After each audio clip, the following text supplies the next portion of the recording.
We're here today with Jessica Elliot Cardon, Senior Editor of the Trademark Reporter and co-chair of INTA's Brands and Fashion Conference. Tell us a little bit about your professional background and your role at INTA. Well, I started out as a trademark lawyer with an outside law firm, Finnegan Henderson in DC. And from there, I kind of worked my way around to find the right fit for myself. So I went to a boutique licensing firm up here in Connecticut. And then from there, I was a trademark counsel for a Fortune 500 company, Pitney Bowes. And then suddenly found myself in the fashion industry, where I was general counsel for Camuto Group. And as far as my career with TMR, as a senior editor, I have been, I think, with the TMR since I went in-house. So it's been about 10 to 12 years now. And I was promoted to a senior editor after 2 years. And it's been an incredible experience, particularly while I've been a general counsel. And for me, it's been an opportunity to stay informed about emerging topics in the trademark field and to really get a better sense of what issues are taking place around the world. So you mentioned that you're a senior editor on the TMR. I know you've been in that role for many years. Can you give us just sort of a sense, your sense, of what the Trademark Reporter is and what role it plays both in INTA but also just in the world, the academic and practitioner world of readers? Unlike the other publications produced by INTA, the TMR is the scholarly journal that's peer-reviewed, that is available to members, and now, or most recently, has been made available online. So anybody, even non-members, can access the wonderful scholarship that's produced. And for me, I think it's a great opportunity for any author to look outside of the traditional university law school law review opportunities for publication, to have the opportunity to be peer reviewed by practitioners who've been in the legal industry for generations at this point, you know, as far as decades on decades. And you get their feedback.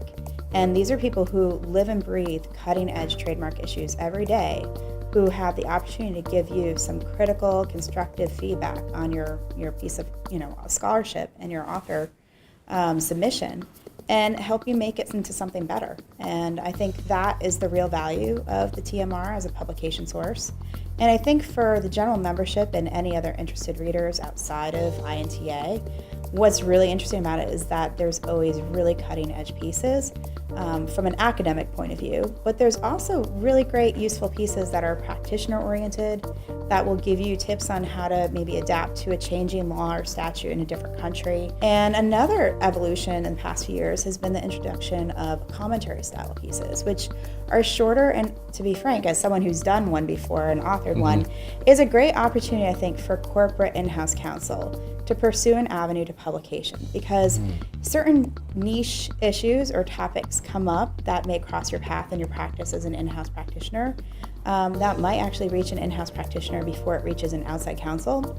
And it makes for a great point of view piece where you tackle any kind of topic that might perhaps be more critical in orientation and scope, but it can be so small and it doesn't require the same level of citation, and certainly for corporate members doesn't require that Lexis membership that perhaps the law firms have ready access to. Right.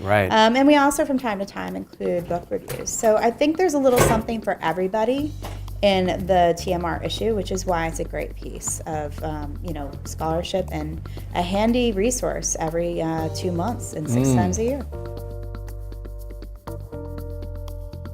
So will the theme issue cover both U.S. and international law?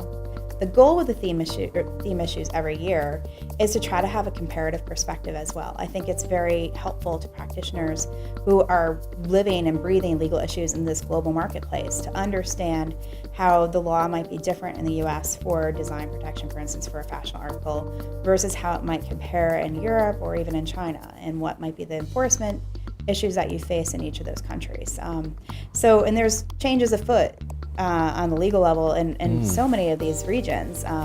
There's definitely been a global expansion and use of unregistered design protection, both in the U.S., but also more heavily, I think, oriented in Europe. So we've been talking today with Jessica Elliot Cardon, Senior Editor for the Trademark Reporter and co-chair of this year's Brands and Fashion Conference.